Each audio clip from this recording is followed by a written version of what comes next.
कि देश का सबसे बड़ा समस्या जनसंख्या विस्फोट है, जिसके ऊपर बहुत सारे लोगों का ध्यान केंद्रित नहीं हो पा रहा है। ये जनसंख्या को कंट्रोल कैसे करेंगे और इसको कंट्रोल करने से भारत को क्या फायदा होगा। कुछ लोग तो भारत में ऐसे हैं जो बच्चा पैदा करने ऐसा समझते हैं कि ज्यादा बच्चा पैदा करेंगे तो हमें मेडल मिलेगा। भारत में पर डे 90,000 बच्चे पैदा होते हैं।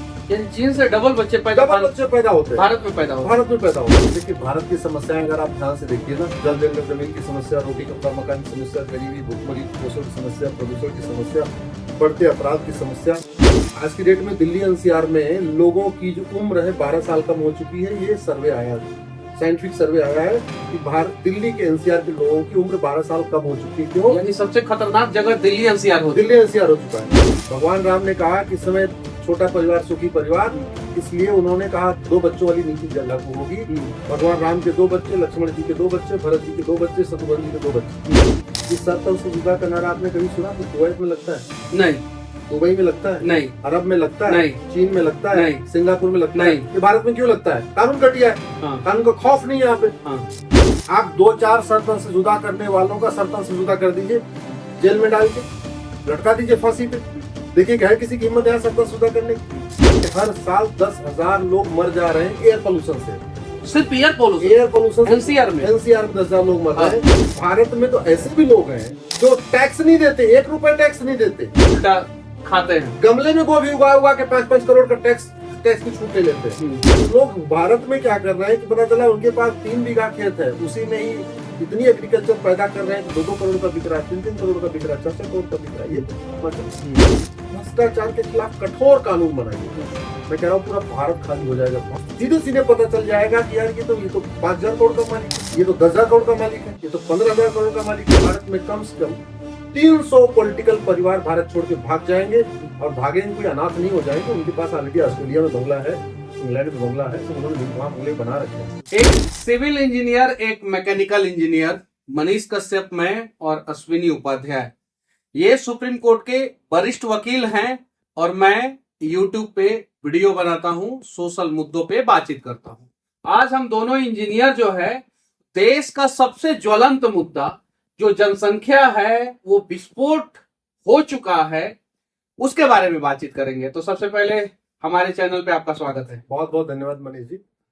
आप जो काम करते हैं उसको हम देखते रहते हैं। वास्तव में आप आउट ऑफ बॉक्स काम करते हैं। जितना काम आपने पहले बिहार में किया, और हमें बड़ी खुशी है कि आपने बिहार से थोड़ा राष्ट्रीय स्तर पे आप दिल्ली की तरफ शिफ्ट हो गए हैं, और मुझे पूरा भरोसा है कि देश को इसका बहुत फायदा होने वाला है। हम लोग जो चीजें दिल्ली में बैठे बैठे नहीं देख पा रहे थे, वो चीजें आपने हमें बिहार से दिखाई। आशा करता हूँ कि बहुत जल्दी आप पूरे देश में जहां जहां जो कुछ हो रहा है वो सबको दिखाते रहेंगे। पहला सवाल मैं आपसे शुरू कर रहा हूं कि देश का सबसे बड़ा समस्या जनसंख्या विस्फोट है, जिसके ऊपर बहुत सारे लोगों का ध्यान केंद्रित नहीं हो पा रहा है। इसके ऊपर आप क्या सोचते हैं? इस पे आपका क्या राय है? मैं करीब 5 वर्षों तक लोगों से मिलता रहा, सांसदों से मिला, विधायकों से मिला, सबसे रिक्वेस्ट किया कि इसको आप संसद में उठाइए, विधानसभा में उठाइए, क्योंकि हमारा संविधान कहता है एक 2 चाइल्ड पॉलिसी होनी चाहिए, पॉपुलेशन कंट्रोल ला होना चाहिए, हमारे संविधान में लिखा हुआ है।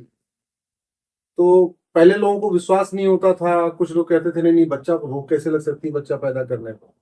फिर मैंने PIL फाइल किया, उसके बाद कोर्ट ने सरकार को नोटिस जारी किया। उसके बाद फिर कई सारे संसद में प्राइवेट मेंबर बिल भी आए, 0 आवर में सवाल उठा, क्वेश्चन आवर में सवाल उठा, एक बड़ा मुद्दा बना।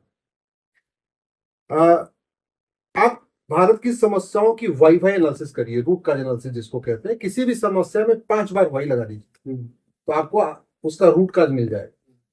भारत की 50% समस्याओं का रूट काज पॉपुलेशन एक्सप्लोजन है। पानी का लेवल घटता चला जा रहा है, पानी जमीन का, क्यों? पॉपुलेशन बढ़ती जा रही है। Air pollution root cause population exposure, water pollution root cause population exposure. जमीन हमारे पास मात्र 2% है दुनिया की, पानी हमारे पास मात्र 4% है, और जनसंख्या हमारी दुनिया की 20% हो चुकी है। ऑलरेडी सरकार के 145 करोड़ है, लेकिन हमने जो अपना एफिडेविट दिया है सुप्रीम कोर्ट में, उसमें कहा 150 करोड़। और 150 करोड़ इसलिए कहा कि 130 करोड़ तो आधार बन चुके हैं। हम्म, आधार जिंदा लोगों को बनता है हम्म। और किसी घर में 100% आधार नहीं मिलेगा। हमारे घर में 100% आधार, ना आपके घर में 100% आधार है। जो छोटा बच्चा होता है 3-4 साल का, उसका आधार कहाँ बनता है? आधार तो तब बनता है जब वो स्कूल जाना शुरू करता है या कोई एडमिशन का काम पड़ता है, तब शुरू पड़ता है। तो 130 करोड़ आधार वाले मान लीजिए, 20 करोड़ बिना आधार वाले मान लीजिए, हो गए सीधे सीधे 150 करोड़। अगर आप पॉपुलेशन जो एक्सप्लोजन हो रहा है उसका रेट देखिए, चीन का क्षेत्रफल हमसे 3 गुना ज्यादा है। चीन में पर डे 45,000 बच्चे पैदा होते हैं। भारत का क्षेत्रफल चीन का 1/3 है, 1/3 है। भारत में पर डे 90,000 बच्चे पैदा होते हैं। यानी चीन से डबल बच्चे बच्चे पैदा होते हैं भारत में पैदा होते हैं। भारत में पैदा होते हैं। अच्छा, ये ज्यादा जनसंख्या बढ़ रहा है, बच्चे ज्यादा पैदा हो रहे हैं, तो इससे नुकसान किसको हो रहा है? पॉलिटिशियन को, बिजनेसमैन को, मिडिल क्लास और गरीब को? किसको ज्यादा नुकसान हो रहा है? पहली बात तो गरीबी बढ़ती जा रही है। हाँ, गरीबों की गरीबी बढ़ती जा रही है। गरीबों की। हाँ, मैं क्यों कह रहा हूँ, भारत में जब भारत की जनसंख्या 40 करोड़ थी तो भारत में 4 करोड़ गरीब थे, यानी 10% गरीब थे। अब भारत की जनसंख्या 100 सरकारी आंकड़ों के अनुसार 145 करोड़ और हमारे हिसाब से 150 करोड़ हो चुकी है। इस समय भारत में 81 करोड़ गरीब है। 81 करोड़ लोगों को मुफ्त में राशन मिल रहा है ना, तो मुफ्त में राशन उसी को मिलता है ना जो गरीबी रेखा के नीचे होता है। लेकिन गवर्नमेंट कहता है कि 81 करोड़ वो लोग नहीं है जो गरीबी रेखा से नीचे हैं। 81 करोड़ वो लोग हैं जिनको हम राशन पहुंचा रहे हैं, उसमें बहुत सारे लोग जो है वो मिडिल क्लास में भी हैं। नहीं, हाँ, राशन उसको मिलता है जिसके पास पीला कार्ड होता है। राशन कार्ड 2 तरीके का होता है। हमें आपको तो राशन कार्ड ही नहीं बनता है। राशन कार्ड जो गरीबों को बनता है उसमें 2 कैटेगरी का होता है। एक नॉर्मल राशन कार्ड होता है, कि ईडब्ल्यूएस बीपीएल का राशन कार्ड होता है। फ्री राशन उसको मिलता है जिसके पास पीला वाला राशन कार्ड होता है। तो इसका मतलब ये हुआ कि 81 करोड़ लोग गरीब हैं, तभी तुमको मुफ्त में राशन मिल रहा है। यानी कहने का मतलब है कि आज के समय में, उस समय जो है वो 10% लोग गरीबी रेखा से नीचे थे। अब 65%, अब जो है 65% गरीबी रेखा। ये जनसंख्या को कंट्रोल कैसे करेंगे और इसको कंट्रोल करने से भारत को क्या फायदा होगा? देखिए, सबसे पहले तो मैं आपको बता दूं, रूस का क्षेत्रफल भारत का 5 गुना ज्यादा है। हाँ, जनसंख्या 15 करोड़ है। हाँ, अमेरिका का क्षेत्रफल भारत का 3 गुना ज्यादा है, जनसंख्या मात्र 33 करोड़ है। हाँ, कनाडा का क्षेत्रफल भारत का 2.5 गुना ज्यादा है, जनसंख्या मात्र 4 करोड़ है। ऑस्ट्रेलिया का क्षेत्रफल भारत का 2.5 गुना ज्यादा है, जनसंख्या मात्र 2.5 करोड़ है। ब्राजील का क्षेत्रफल इंडिया का भारत का 2.5 गुना ज्यादा है, जनसंख्या मात्र 22 करोड़ है। तो पहली बात तो ये अंतर हो। दूसरा, बच्चा पैदा करने में आपको मैंने पहले बता दिया, चीन में 45,000, भारत में 90,000 ये हालत स्थिति हो गई। तो कुछ लोग तो भारत में ऐसे हैं जो बच्चा पैदा करने ऐसा समझते हैं कि ज्यादा बच्चा पैदा करेंगे तो हमें मेडल मिलेगा, गोल्ड मेडल, ओलंपिक का मेडल, बहुत सारे। और कुछ लोग सोचते हैं कि बच्चा पैदा तो ऊपर वाले का देन है, ऊपर वाले दे रहे हैं हमें बच्चा, तो हम क्यों ना पैदा करें। वैसे लोगों के लिए देखिए, भारत की समस्याएं अगर आप ध्यान से देखिए ना, जल जंगल जमीन की समस्या, रोटी कपड़ा मकान की समस्या, गरीबी भुखमरी कुपोषण की समस्या, प्रदूषण की समस्या, बढ़ते अपराध की समस्या, मिलावटखोरी की समस्या। आज की डेट में दिल्ली एनसीआर में लोगों की जो उम्र है 12 साल कम हो चुकी है। ये सर्वे आया है, साइंटिफिक सर्वे आया है कि दिल्ली के एनसीआर के लोगों की उम्र 12 साल कम हो चुकी है। क्यों? यानी सबसे खतरनाक जगह दिल्ली एनसीआर हो चुका है। अभी एक नया सर्वे आया है कि हर साल 10,000 लोग मर जा रहे हैं एयर पोल्यूशन से।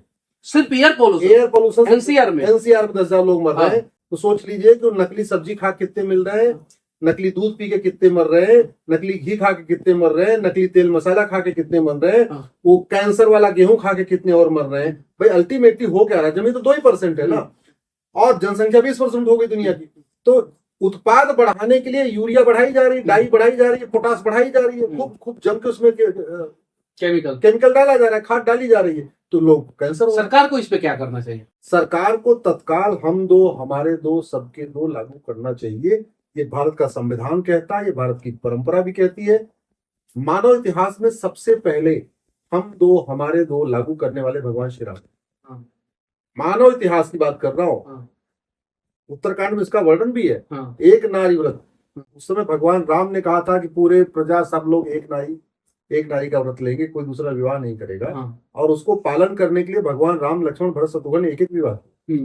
भगवान राम ने कहा कि इस समय छोटा परिवार सुखी परिवार, इसलिए उन्होंने कहा 2 बच्चों वाली नीति लागू होगी। भगवान राम के 2 बच्चे, लक्ष्मण जी के 2 बच्चे, भरत जी के 2 बच्चे, शत्रुघ्न जी के 2 बच्चे। तो ये हो चुका है उत्तराखंड। तो जो राम को नहीं मानते हैं वो 2 बच्चे क्यों पैदा करेंगे? नहीं, वो तो 10 कर सकते हैं, 12 कर सकते हैं। जो राम को नहीं मानते वो संविधान को मानते हैं। मैंने इसलिए कहा जो संविधान को कहाँ मानते हैं? फिलिस्तीन का झंडा लेके जो है सड़कों पे उतर जाते हैं, सरिया कानून और भी ना जाने बहुत सारी चीजें। देखिए, बड़ी कौन सा चीज जो है क्या चीज से जुदा, ये सब चीजों का नाम जुदा। देखिए मैं एक चीज बताऊं, इस सरतल से जुदा का नारा आपने कभी सुना? तो कुवैत में लगता है, नहीं, दुबई में लगता है, नहीं, अरब में लगता है, नहीं, चीन में लगता है, नहीं, सिंगापुर में लगता है। नहीं। ये भारत में क्यों लगता है? कानून घटिया है, हाँ, कानून का खौफ नहीं है यहाँ पे। हाँ, आप 2-4 सरतन से जुदा करने वालों का सरतन से जुदा कर दीजिए, जेल में डाल के लटका दीजिए फांसी पे। देखिए क्या है किसी की हिम्मत है सरतन से जुदा करने की? दवा घटिया होती है तो बीमारी बढ़ती है, ऐसे कानून घटिया होता है तो अराजकता बढ़ती है। भारत की पुलिस व्यवस्था गुलामी वाली चल रही है, न्यायिक व्यवस्था गुलामी वाली चल रही है। अब तो बदल रहा है ना। कानून तो बदला, हाँ, लेकिन कानून लागू कौन करता है? हाँ। पुलिस और जज। हाँ, तो पुलिस व्यवस्था तो 1861 वाला पुलिस एक्ट चल रहा है, हाँ, और न्यायिक व्यवस्था वही गुलामी वाली चल रही है। हाँ, मैं ये जो कानून बदला इसके लिए मैं सरकार को धन्यवाद दूंगा कि 164 साल के अच्छा, बाद उस पर हम लोग बाद में बातचीत करेंगे। ये जो आपने दावा बोला कि घटिया दावा तो बीमारी ठीक नहीं होता है, तो ये जनसंख्या नियंत्रण, पॉपुलेशन कंट्रोल करने के लिए कौन सा दवा का इस्तेमाल किया है? सीधा सीधा संविधान का आर्टिकल 11 कहता है कि नागरिकता देने और नागरिकता लेने के लिए कानून बनाइए। हाँ, दुर्भाग्यवश मतलब संविधान कहता है भारतीय नागरिकता संहिता बनाइए, यूनिफॉर्म सिटीजनशिप कोड बनाइए। हम लोग यूसीसी की बात करते हैं ना, यूनिफॉर्म सिविल कोड, वो आर्टिकल 44 है। मैं बात कर रहा हूँ आर्टिकल 11 की, आर्टिकल 11 की बात कर रहा हूँ। आर्टिकल 11 संविधान का कहता है कि भारत में एक भारतीय नागरिकता संहिता, नागरिक संहिता नहीं, वो तो यूनिफॉर्म सिविल कोड हो गया, यूनिफॉर्म सिटीजनशिप कोड बनाइए। उसमें ये कंडीशन तय करिए कि किसको किसको भारत की नागरिकता मिलेगी और किसको किसको भारत की नागरिकता नहीं मिलेगी। उसी में ये तय कर लीजिए कि कौन कौन सा अपराध करने पे, कौन कौन सा क्राइम करने पे सिटीजनशिप खत्म कर दी जाएगी। वो कानून हमने बनाया नहीं। तो उसमें पहला क्राइम ये होगा कि 2 बच्चे से ज्यादा पैदा कीजिए, तो सिटीजनशिप खत्म। हम दो हमारे दो नहीं माना तो आपकी सिटीजनशिप खत्म। मैं गारंटी के साथ कहता हूँ, आज कानून बनाइए, अगले साल से सब मानेंगे। आज कानून बनाइए, अगले दिन 24 घंटे के अंदर सारे लोग जो है सड़कों पे उतर के, जो सारे लोग नहीं, जो हम दो हमारे दो की पॉलिसी नहीं मानते, वो सड़कों पे उतर के जो है ट्रेन की पटरियां नोचना शुरू कर देंगे फिर। हाँ देखिए, बहुत अच्छा आपने कहा। इसके लिए किसान से सीखना पड़ेगा। हाँ, किसान क्या करता है? पहले बीज नहीं बोता, हाँ, पहले जुताई करता है, हाँ, गुड़ाई करता है, हाँ, निराई करता है, खरपतवार की सफाई करता है, फिर भी उसमें कीड़े मकोड़े होते तो पेस्टिसाइड डाल देता है, ये करता है। उसके बाद उसमें बीज बोता है, तब बढ़िया फसल पैदा होती है। तो ये हम दो हमारे दो लागू करने के पहले भारत में संपत्ति को आधार से लिंक करना पड़ेगा। भ्रष्टाचारियों को आजीवन कारावास, फांसी देने के लिए कानून बनाना पड़ेगा। भ्रष्टाचार को तो इस हिसाब से तो कुछ लोगों का आधार कार्ड छोटा होगा, इतना बड़ा, कुछ लोगों का आधार तो बहुत 100 मीटर, 200 मीटर, 500 मीटर का हो जाएगा। अब अडानी भाई साहब का, अंबानी भाई साहब, जैसे ही आप नहीं, अदानी अंबानी अगर वो जितना उनके आधार से प्रॉपर्टी लिंक होने के बाद इनकम टैक्स दे रहे हैं तो बहुत अच्छा है। भारत में तो ऐसे भी लोग हैं जो टैक्स नहीं देते, 1 रुपए टैक्स नहीं देते, उल्टा खाते हैं। गमले में गोभी उगा उगा के 5-5 करोड़ का टैक्स की छूट ले लेते हैं। एक इटावा के हैं साहब, वो तो हर साल 5 करोड़ की आलू पैदा कर देते हैं 4-5 बीघे खेत में। क्यों? क्योंकि जो एग्रीकल्चर इनकम है वो टैक्स में छूट मिलती है। तो लोग भारत में क्या कर रहे हैं कि पता चला उनके पास 3 बीघा खेत है, उसी में ही इतनी एग्रीकल्चर पैदा कर रहे हैं कि 2-2 करोड़ का बिक रहा है, 3-3 करोड़ का बिक रहा है, 4-4 करोड़ का बिक रहा है। ये तो ड्रामा चल रहा है। मैं ये कह रहा हूं कि भारत में आप सबसे पहले जुताई, गुड़ाई, निराई, खरपतवार की सफाई करिए, मतलब पुलिस रिफॉर्म करिए, जुडिशियल रिफॉर्म करिए, जस्टिस विद इन ईयर लागू करिए, भ्रष्टाचार के खिलाफ कठोर कानून बनाइए। तो उससे क्या होगा, वो बिहार की 2-3 जो जातिवादी पार्टियां हैं ये अपने आप छोड़ के भाग जाएंगी, क्योंकि बहुत मोटा माल उनके पास है। झारखंड की एक पार्टी है, बहुत मोटा माल है। आप संपत्ति को आधार से लिंक जैसे कर दोगे ना, सीधे सीधे पता चल जाएगा कि यार ये तो 5,000 करोड़ का मालिक है, ये तो 10,000 करोड़ का मालिक है, ये तो 15,000 करोड़ का मालिक है। और 100% संपत्ति जब्त करने, आजीवन कारावास देने के लिए कानून बनाइए। मैं कह रहा हूँ पूरा भारत खाली हो जाएगा। भारत में कम से कम 300 पॉलिटिकल परिवार भारत छोड़ के भाग जाएंगे, और भागेंगे, कोई अनाथ नहीं हो जाएंगे। उनके पास ऑलरेडी ऑस्ट्रेलिया में बंगला है, इंग्लैंड में बंगला है, सब उन्होंने वहां बंगले बना रखे हैं। एक बार यहाँ से छोड़, बिहार के भी हैं जिन्होंने इंग्लैंड में बंगले बना रखे हैं, यूपी के भी हैं, बिहार के भी हैं, झारखंड के भी हैं, कश्मीर के भी हैं, पंजाब के भी हैं, हरियाणा के भी हैं। ऐसा कौन सा राज्य नहीं है जहाँ के 3-4 पॉलिटिकल परिवारों ने फार्म हाउस ऑस्ट्रेलिया में ये छोड़ के भागेंगे तो उससे जनसंख्या पे क्या कंट्रोल होगा? नहीं, उससे फिर सड़क उतरने वाला कोई नहीं बचेगा। हाँ, नहीं उतरने वाला बचेगा, उसका मास्टरमाइंड नहीं बचेगा। मास्टरमाइंड नहीं बचेगा, मास्टरमाइंड का है तो फिर शांति आ जाएगी। हाँ, शांति आ जाएगी। हाँ। उसके बाद उसके बाद आप हम दो हमारे दो लागू करिए, जनसंख्या यूनिफॉर्म सिविल कोड लागू करिए, हम तो हमारे दो लागू करने का प्रयास एक बार संजय गांधी ने किया था। इंदिरा गांधी जी के इंदिरा गांधी जी की पुत्र थे वो, उनका क्या हश्र हुआ आपने देखा होगा। उसके बाद से सरकार भी चली गई, इंदिरा गांधी की सरकार भी चली गई, इसी पॉलिसी की वजह से चली गई। उसके बाद से हम तो हमारे तो सिर्फ और सिर्फ ट्रक के पीछे, ट्रक के साइड में लिखा जाने वाला स्लोगन हो गया।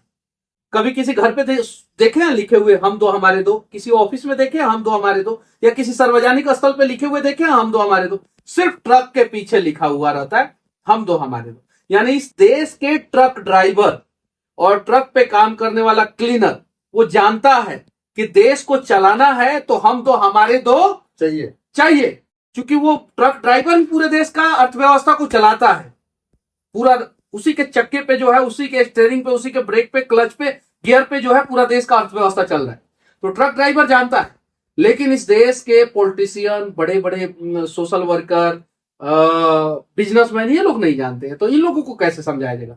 जानते सब है, हाँ, बोलना नहीं चाहते। अच्छा, ये जनसंख्या विस्फोट से फायदा किसको है? डायरेक्ट फायदा, बेनिफिट किसको है? देखिए, डायरेक्ट फायदा तो उन लोगों को है जो भारत को एक बाजार समझते हैं। हाँ, गुड। भारत को बाजार समझने वाले लोगों के लिए जो है जनसंख्या विस्फोट बहुत फायदेमंद है, क्योंकि ज्यादा जनसंख्या, ज्यादा साबुन बिकेगा, बाजार में जितनी जनसंख्या होगी उतनी रौनक होगी। हाँ, उतनी रौनक होगी उतना ज्यादा माल बिकेगा। हाँ, तो जो विदेशी कंपनियां हैं या देसी हाँ, भी कंपनियां हैं, हाँ, जो अपना बिजनेस व्यापार बढ़ाना चाहती हैं, जिनसे इससे कोई लेना देना नहीं कि भारत रहेगा कि बचेगा, कि प्रदूषण बढ़ रहा है, कि कुपोषण बढ़ रहा है, कोई फर्क नहीं पड़ता। वो आधे दिन बाहर भी रहते हैं, आधे दिन यहाँ आते हैं, गर्मी में बाहर निकल जाते हैं। वो तो चाहते हैं कि भारत में जनसंख्या बढ़े। जनसंख्या बढ़ने से उनको बहुत फायदा, उनका व्यापार अच्छा चलता है। दूसरा, पॉलिटिशियन भी बहुत चाहते हैं जनसंख्या बढ़े, क्योंकि जितनी जनसंख्या बढ़ेगी उतनी गरीबी बढ़ेगी, उतना पॉलिटिक्स करना आसान होता है, और उतना फंड आएगा, उतना करप्शन होगा। पढ़े लिखे लोगों में पॉलिटिक्स करना मुश्किल होता है। 4 सवाल पूछते हैं। हाँ। जब गरीबी आ जाती है तो बस 5 किलो चावल दे दो, 2 किलो दाल दे दो, 1 किलो तेल दे दो, 1 किलो नमक दे दो, उतने में खुश होगा तो वोट मिलता रहेगा। कटाक्ष किस पे है? तो पॉलिटिक्स बहुत आसान हो जाती है। ये कटाक्ष किस पे है? कटाक्ष नहीं, सच्चाई बता रहा हूँ मैं किसी पार्टी के बारे में कुछ कहता नहीं हूँ। पॉलिटिशियन चाहते हैं जनसंख्या बढ़ती रहे, पॉलिटिक्स करना आसान होगा, गरीबी बढ़ेगी, पॉलिटिक्स करना आसान होगा। बिजनेस व्यापार करने वाले चाहते हैं जनसंख्या बढ़े, उनकी मार्केट में खूब जो है उनका सामान बिकता रहे, साबुन, तेल, नून, लकड़ी जो है सब उनका बढ़िया बिकता रहे। जिनका कुछ अलग मोटिव है कि हम, उनका टारगेट है कि हमको जो है 25 साल के बाद भारत की संस्कृति को खत्म करना है, एक नई संस्कृति लाना है, या जिसका टारगेट है भारत में गजवा हिंद करना है, वो भी चाहते हैं जनसंख्या बढ़ती रहे, जनसंख्या नियंत्रण कानून ना आए। तो इसलिए जनसंख्या नियंत्रण कानून न पॉलिटिशियन चाहते हैं, न वो सो कार्ड जो भारत में रहते हैं लेकिन वो चाहते हैं कि उनका धंधा व्यापार बढ़े, वो नहीं चाहते। और कुछ एक संगठन, अब जो लोग भारत से प्यार करते हैं, भारत की संस्कृति से प्यार करते हैं, भारत की परंपरा से प्यार करते हैं, भारत के दर्शन से प्यार करते हैं, वो चाहते हैं जल्दी से जल्दी हम दो हमारे दो आ जाए, हमारा देश बच जाए। और क्यों बचना जरूरी है? मेरी पीआईएल चल रही फ्रीबीज के ऊपर। जब पीआईएल से याद आया कि आप इतना पीआईएल फाइल कैसे करते हैं सुप्रीम कोर्ट में? बहुत सारा पीआईएल आपको जो है, हम किसी के मुंह से सुने थे कि अश्विनी उपाध्याय जो एक वकील हैं वो पीआईएल बाबा हैं, बहुत सारा पीआईएल फाइल करते हैं। तो पीआईएल बाबा जो हैं इतना सारा पीआईएल कैसे फाइल करते हैं? देखिए, अगर मुझे नौकरी करनी होती तो हमारा बढ़िया था। हम तो आप तो मैकेनिकल इंजीनियर थे, मारुति में थे, बढ़िया अच्छा खासा था। जब हमने नौकरी छोड़ी थी तो 1 लाख रुपए हमारी तनख्वाह हुआ करती थी जब हमने छोड़ा। हम तो यहाँ तो उससे ज्यादा कमाते होंगे, सुप्रीम कोर्ट के वकील हैं आप। नहीं। उसके बाद हम पीआईएल में इतने फंस चुके हैं कि प्राइवेट केस ले नहीं पाते, और पीआईएल में तुम्हारा घर का खर्चा लगता है। हमारा घर तो हमारी पत्नी चलाती है जो प्राइमरी स्कूल में अध्यापिका है, उसी से चलता है। बाकी हम वैगनार से चलते हैं, वो भी सीएनजी वाली, हम पेट्रोल वाली वैगनार से भी नहीं चलते। मतलब एक सुप्रीम कोर्ट का वकील जो मारुति में से जॉब छोड़ के मैकेनिकल इंजीनियर आता है, सिर्फ और सिर्फ पीआईएल फाइल करता है देश राष्ट्र हित में, और खुद वैगनार से चलता है और सोचता है कि देश जो है वो तरक्की के रास्ते पे जो है रेंज रोवर से चलेगा। मंडे टू फ्राइडे मैं सुप्रीम कोर्ट रहता हूँ, फ्राइडे को मैं बाहर निकल जाता हूँ, सैटरडे संडे बाहर रहता हूँ। तो फ्राइडे को सुबह मैं अपना बैग लेके घर से निकलता हूँ, तो मंडे की शाम को अपने घर पहुंचता हूँ, क्योंकि फिर मैं जब मंडे की सुबह लौटता हूँ सिर्फ ही सुप्रीम कोर्ट चला जाता हूँ, शाम को घर पहुंचता हूँ। 2022 में हमने 90 जिलों में प्रवास किया था। 90 जिलों में 2023 में हमने 115 जिलों में प्रवास किया। 2023 में हम केवल एक संडे अपने घर में थे, 11 या 12 नवंबर को, क्योंकि उस दिन दिवाली थी, इसलिए घर में थे। और 2024 का सैटरडे संडे अभी तक आया नहीं है। बस हम लगातार अभी तक 62 जिले हो चुके हैं। और अभी अच्छा, कार्यक्रम में जाते हैं तो एक सुप्रीम कोर्ट के वकील के नाते जाते हैं, पैसा वैसा भी मिलता होगा? काय का पैसा मिलेगा? किस बात का पैसा मिलेगा? बहुत सारे लोग लेते हैं। अब वो आने जाने का किराया देते हैं, बहुत बड़ी बात है। हाँ, बहुत सारे लोग लेते हैं, हम नहीं लेते। हाँ, हम नहीं लेते। हाँ, मैंने कहा ना, अगर हमें कुछ कमाना धमाना होता तो हम इंजीनियर बन के बढ़िया कमा रहे थे, अच्छा चल रहे थे। जनसंख्या नियंत्रण कानून कब आ जाएगा? जिस इसमें दिन क्या लगता है, आपको क्या लगता है? इस वीडियो को 10 करोड़ लोगों तक पहुंचा दीजिए, 10 मिलियन व्यू हो जाए, देखिए जनसंख्या नियंत्रण कानून। अगर ये वीडियो 10 मिलियन व्यू हो जाएगा तो जनसंख्या नियंत्रण कानून आ जाएगा, ऐसा आपका कहना मैं है? इसलिए, इसका मतलब जितना व्यूअरशिप आ रही है, इसका मतलब उतने लोग इंटरेस्टेड है, उतना लोग देख रहे हैं। मैं इसलिए आग्रह करता हूँ, भारत की समस्याओं का समाधान है तो सुप्रीम कोर्ट से होगा या संसद से होगा। सुप्रीम कोर्ट में तो आप पहुंच नहीं सकते और संसद में भी नहीं पहुंच सकते, तो कम से कम सोशल मीडिया के जरिए जो होना चाहिए वो आप जागरण करिए। जो सही बात है उसको फेसबुक पे लिखिए, ट्विटर पे लिखिए, इंस्टा पे लिखिए, व्हाट्सएप ग्रुप पे लिखिए, सब लोग लिखना तो शुरू करें। लेकिन लोग इतने दल गुलाम हो चुके हैं। दल गुलाम, इतने नया वर्ड। इतने दल गुलाम क्या होता है? मतलब पॉलिटिकल पार्टियों के गुलाम। हाँ, एकदम उनका खुद का विवेक खत्म हो चुका है। जो पॉलिटिकल पार्टी उनको कहती है उनको वही सही लगता है। जो नेता कहते हैं, नेता भाषण देते वही उनको सही लगता है। नेताओं ने उनकी बुद्धि को हरण कर लिया, ठीक है, मानसिक रूप से उनको विक्षिप्त बना दिया। इतने ज्यादा लोग दल गुलाम। चीर हरण का नाम मैंने सुना था, आज जो है बुद्धि हरण, एक नया वर्ड। बिल्कुल बुद्धि हरण कर ही लिया। अदरवाइज इतिहास अगर देखते कि यार क्या कारण था कि जापान हमसे आगे निकल गया, क्या कारण था हमसे अमेरिका आगे निकल गया, क्या कारण था हमसे सिंगापुर आगे निकल गया, जो एक समय हमसे बहुत पीछे थे। अरे उनको तो ढंग से कपड़ा पहनना, नहाना धोना नहीं आता था। आज के डेट में वो हमें ज्ञान देते रहते हैं। क्यों? सारे देवी देवता भारत में पैदा हुए, सारे शंकराचार्य भारत में जन्म लिए, सारे महापुरुष भारत में जन्म लिए, भगवान बुद्ध, भगवान महावीर, स्वामी विवेकानंद जी, सब लोग तो भारत में रहे। जो देश हमसे आगे गए ना वहां कोई महापुरुष पैदा हुआ, ना कोई देवी देवता जन्म हुआ, उसके बाद भी आगे निकल गए। इसका मतलब उन्होंने अपनी शिक्षा व्यवस्था अच्छी किया, उन्होंने कानून व्यवस्था अच्छी किया। और आप देख लीजिए, आप टॉप 10 कंट्री को उठा के देखिए, सबके वहां हम दो हमारे दो चल रहा है। सबके दो बच्चे, सबके 2 से ज्यादा को कहीं नहीं मिलेगा। और दुनिया में कैसे? आप पाकिस्तान को देख लीजिए, हमारा 72। नहीं, हम यही आपको बताने वाले थे। आप देखिए, जिन देशों में छोटा परिवार रखा गया, हम दो हमारे दो लागू किया गया, वो विकसित हो गए। जिन देशों में 10-10, 15-15 वाला सिस्टम चलता रहा, वो बदहाल है। अफगानिस्तान बदहाल है, पाकिस्तान बदहाल है, सोमालिया बदहाल है, बांग्लादेश बदहाल है, यमन बदहाल है, सीरिया बदहाल है, इराक बदहाल है, ईरान बदहाल है। दुनिया के कम से कम 75 देश ऐसे बदहाल है, क्योंकि वो बच्चा पैदा करते जा रहे हैं और बच्चों को उनके पास परवरिश के कोई उनके पास इंफ्रास्ट्रक्चर नहीं है, कोई उनके पास है नहीं। और भारत में भी देख लीजिए, भारत में आप टैक्स पेयर की कैलकुलेशन कर लीजिए। भारत में 10 करोड़ लोग टैक्स देते हैं। 10 करोड़ टैक्स पेयर में से 90% आपको हम दो हमारे दो वाले मिलेंगे। Tax payer? यस, 90% भारत के टैक्स पेयर हम दो हमारे दो वाले हैं। 90%। अब बेचारे इतना फैक्ट्स के साथ, इतना मतलब कि दावे के साथ कैसे कह सकते हैं? आप कहीं पे भी 1000 आदमी का सर्वे कर लीजिए तो सबका सर्वे आ जाएगा। आप दिल्ली का सर्वे कर लीजिए, आप यूपी का सर्वे कर लीजिए, आप किसी भी एक छोटे से स्टेट का सर्वे कर लीजिए। जो टैक्स पे करते हैं वो हम दो हमारे दो पे चलते हैं। बिल्कुल, हम दो हमारे दो पे करते हैं। और जो नहीं करते हैं वो नहीं करते। हालांकि इस पे ये अलग चर्चा का विषय है। अगर आप कभी आप चर्चा करेंगे तो हम आपको इस पे भी बताएंगे कि वर्तमान टैक्स सिस्टम ये भारत की बर्बादी का एक बहुत बड़ा कारण है। आज हो क्या रहा है? 3 लाख रुपए पाने वाला टैक्स देगा। यही तो है ना, कि जिसका 3 लाख रुपए से ज्यादा हुआ वो टैक्स देगा।